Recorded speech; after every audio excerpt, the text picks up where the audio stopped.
It has been 2 years since Apple released their M1 Apple Silicon powered Macs, but there are still people who are buying and using Intel models for specific reasons. So I'm gonna go over every way that Intel powered Macs are better than Apple Silicon, starting off with some simple ones that I thought everybody knew, but I guess not. And the first one is the fact that the cheaper MacBooks only support one external display. Now, even the 2012 MacBook Air that I showed off can support two displays if you daisy chain them, and most MacBooks would support at least two or more.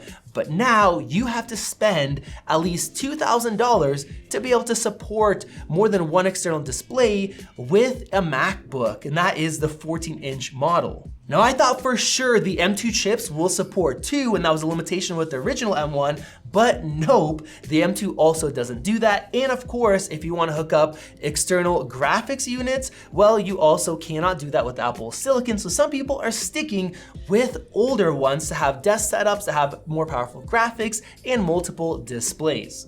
Now, the second one has also got to do with the connectivity, and that is the speed of USB connections. Now, with the original M1s, we discovered that the SSDs that we had connected weren't transferring as fast, both with 5 gigabit per second and 10 gigabit per second. And that is still the case with M1, but even with M2, the connections and transfer speeds are not as fast as with Intel based on the bandwidth limitations that they have there. Now, for most people, it's not a huge deal, and Thunderbolt does work really fast, but that is definitely a downside where much older MacBooks that are Intel based will be faster. Now, the next one is app support. Now, while many apps have been updated, a lot of creative apps, photo editing, video editing works lightning fast, and even some plugins have been fixed, there are still apps that do not work or are not optimized. There's a website called Is Apple Silicon Ready? And they have a list of different apps that are not working properly or are not optimized even 2 years later. Now, with that, there are many professional applications that simply do not run, and these are programs that people use for a living. For example, I have a friend that does cabinets, and even though he loves Macs, he can't use them. He has to go for Windows options, so for his designing, he is out of luck. Now, some applications have been released for macOS. For example, we have AutoCAD that is available with the new update for 2023, but with that, it is not an Apple Silicon version. It is running using Rosetta. So even if it shows up, you want to make sure that it is optimized so you get full performance. Some of these apps will show up that they can be installed on macOS, but if you actually look down, they say you need to be running Boot Camp, which we'll talk about in just a second. Now, some of you have heard about the memory leak issues, and unfortunately with Monterey, we are still having that. For example, Final Cut here using 70 gigs of memory. Now, we have had this with various applications. Some of them are not optimized, and it slows your whole computer down.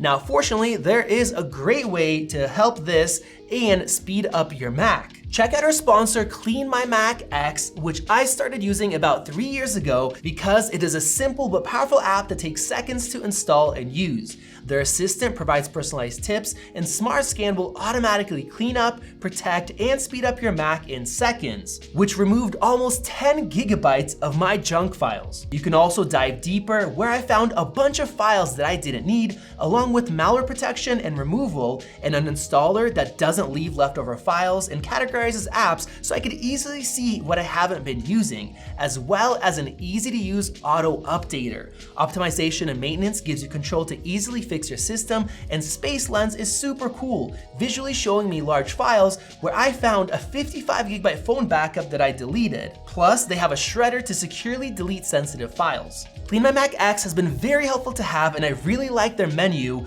which shows a ton of system info along with tools like memory free up with just one click. Clean My Mac is also giving a 20% off discount for the first 2 weeks after this video's release. Just make sure to use our download link down below. Now, I mentioned app support, but what about gaming? 2 years later, and we really don't have much better solutions. Now, there have been a couple games that have came out that are optimized for Apple Silicon, but in general, most of the games, even Mac games, don't run as well on Apple Silicon as they do with Intel MacBooks. And that is because just because it can open up does not mean it is optimized for ARM. So you could be running on Mac, but not optimized for ARM. And especially with MacBooks and Macs that have more powerful graphics, especially the M1 Max and the Ultra, you do not get the proper scaling. Whereas with the M1, when that came out, it's a weaker graphics, so we kind of expected that performance. With that, there's not a lot of games for Mac, so some people will run Parallels, and while Parallels has been updated to take better advantage of Apple Silicon, it still does not run games very well. Now, we also have Crossover, which does a better job, and it can run a lot more games. It does a better job at running them.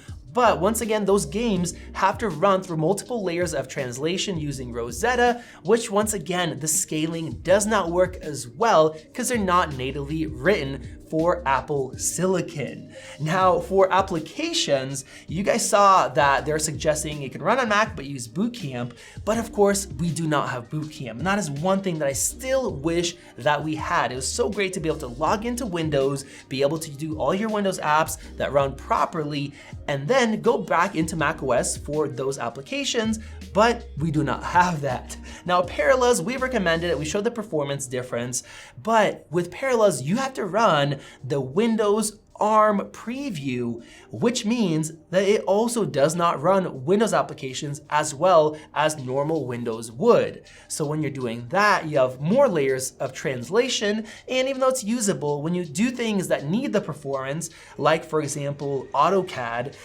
or the other applications that will not run, it just does not run as well as it would on an Intel-powered Mac. We also have some more hardware limitations that Apple has not yet addressed. The first part of that is RAM. Now, with the more expensive MacBooks, you can get up to 64 gigabytes of RAM, even in a 14-inch, and that is really, really nice to have. Now, of course, that's limited to the higher end ones. But for the base ones, we are still pretty capped. For example, with the Mac Mini, they have not updated that to the M2, so we're still stuck at 16 gigabytes of RAM, whereas the Intel model, which they still sell, you can actually have 64 gigabytes of RAM in that, and it was user upgradable, so it was cheap. With the 13-inch MacBook Pros, you used to be able to get 32 gigs of RAM. With the M2 chip, you can get 24 gigs now, so it's closer, but not all the way there. And of course, with the Mac Pro, which they have not updated yet, well, you can go up to, I think, 1.5 terabytes of RAM. So people that need that RAM, well, they still want to stick with an Intel-based version. Along with that, there's no Apple Silicon Macs that can support PCI slots, not only for graphics, but also for things like Blackmagic cards that certain companies need. And there's other PCI cards that can help in different ways. And so people are still buying Mac Pros for those kind of tasks, so we still have to wait for that. And with that, one Mac that we are waiting for is the 27-inch iMac that Apple is for some reason still stalling on. We did a whole video on this and the different prototype versions that have came out and I've been in testing, and we would just love to have an all-in-one iMac with a 27-inch screen that had some pretty good performance and the ability to have higher amounts of RAM as well. Now, that Mac Mini that I mentioned, that thing also supported for Thunderbolt ports for a price tag that was pretty low. Now you can get the Mac Studio, but that comes in at $2,000 or above. So if you guys see a trend here where if you want to get better performance or more ports, more flexibility, you got to cough up some more money now.